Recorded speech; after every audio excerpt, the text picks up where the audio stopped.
Hi hello welcome to 24/7 news TV. ఈ రోజు మనతో పాటు కాంగ్రెస్ లీడర్ కస్బా శ్రీనివాస్ గారు ఉన్నారు. నమస్తే సార్. నమస్తే. సార్, ఇప్పుడు చూసుకుంటే అసెంబ్లీలో గవర్నర్ స్పీచ్ మొత్తం అబద్ధాలే, గవర్నర్లు మారినా ప్రసంగాలు మారలేదు, గాంధీ భవన్లో పేపర్ రాసిచ్చి మరి గవర్నర్ చేత చదివించారని బీఆర్ఎస్ నేతలు అంటున్నారు. దీనికి మీరు ఏం చెప్తారు?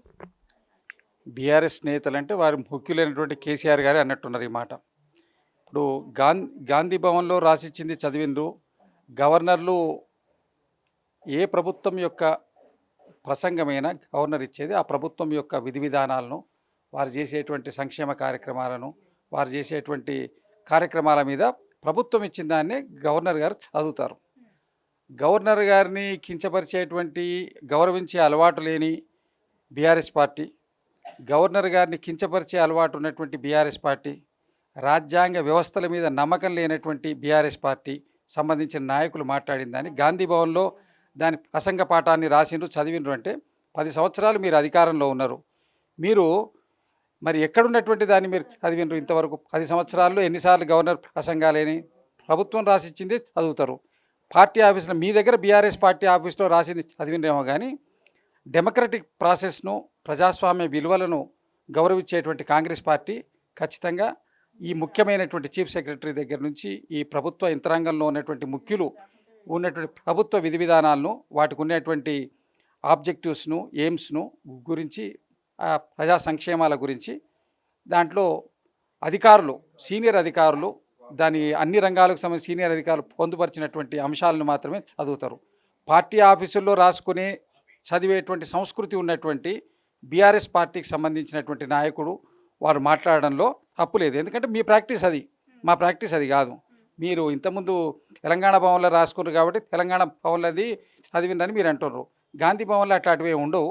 కావాలంటే వచ్చి మీరు చూసుకోవచ్చు. ఇటువంటి ప్రసంగ పాఠవాలు ఏవి రాయరు. గవర్నర్ ప్రసంగానికి ఎవరైతే అధికారికంగా రాయాలో వారే రాస్తారు. ఏవైతే అధికారికంగా జరగాలో అదే జరుగుతుంది. అసెంబ్లీకే రావడం అలవాటు లేక 6 నెలలకు ఒకసారి వచ్చి సంతకం పెట్టి జీతం తీసుకొని మీకు అధికార పార్టీ మీరు ప్రతిపక్ష హోదాను ప్రజలు ఏదైతే ఇచ్చిండ్రో దానికి సంబంధించిన అన్ని హంగులను అనుభవిస్తూ ప్రతిపక్ష నాయకుడి పాత్రను పోషించకుండా ఫామ్ హౌస్లో కూర్చొని ఉంటున్నటువంటి కేసీఆర్ గారు ఈ విధంగా మాట్లాడడం అనేది ఎంతవరకు సమంజసం ప్రజలు నిర్ణయిస్తారు. మీరు ఇవాళ ఒక్కరోజు రావడం కాదు, మీరు పూర్తి ఈ బడ్జెట్ దానికి రండి. మీరు అనుభవజ్ఞులు, 40-50 సంవత్సరాల రాజకీయ అనుభవం కలిగిన దురంధరులు. మీరు వచ్చి మీ అనుభవాన్ని అంతా తెలంగాణ సమాజ అభివృద్ధికి ప్రభుత్వానికి సూచనలు, సలహాలు ఇవ్వండి.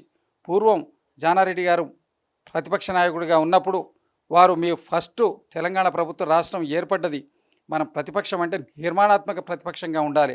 వారికి సలహాలు, సూచనలు ఇచ్చి సమాజాన్ని అంటే తెలంగాణ సమాజాన్ని ఏ విధంగా ముందుకు తీసుకుపోవాలనేది ఈ విధంగా జానారెడ్డి గారు కానివ్వండి, మా బట్టి విక్రమార్క గారు కానివ్వండి, ఆ తర్వాత ప్రతిపక్ష నాయకులు ఉన్నవారు ఏ విధమైనటువంటి పాత్రను పోషించారో వాళ్ళని కంటే మించి హెప్పించే పాత్రను మీరు పోషించండి.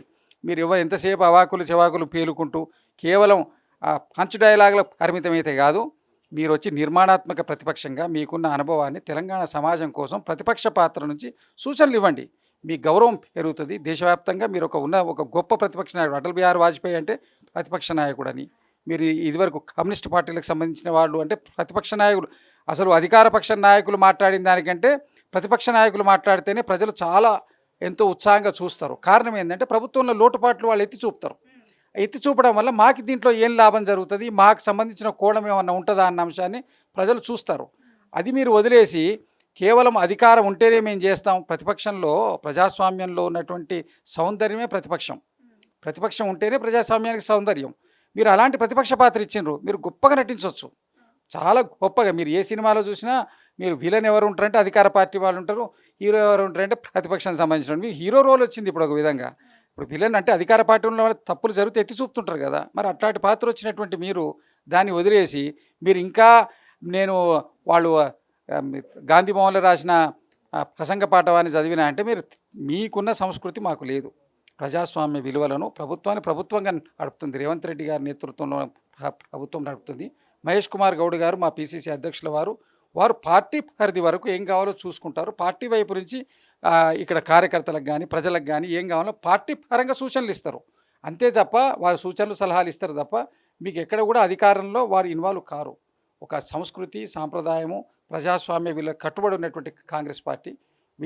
మేము ఇన్ని సంవత్సరాలు ప్రజాస్వామ్యం వచ్చినప్పటి నుంచి మేమే ఉన్నాం. చాలా కాలం అధికారం ఉన్నటువంటి పార్టీ తప్పుడు పనులు చేయదు. వారు చేసినటువంటి కామెంటు వారి విజ్ఞతకే వదిలేస్తున్నాం. Okay sir, thank you so much.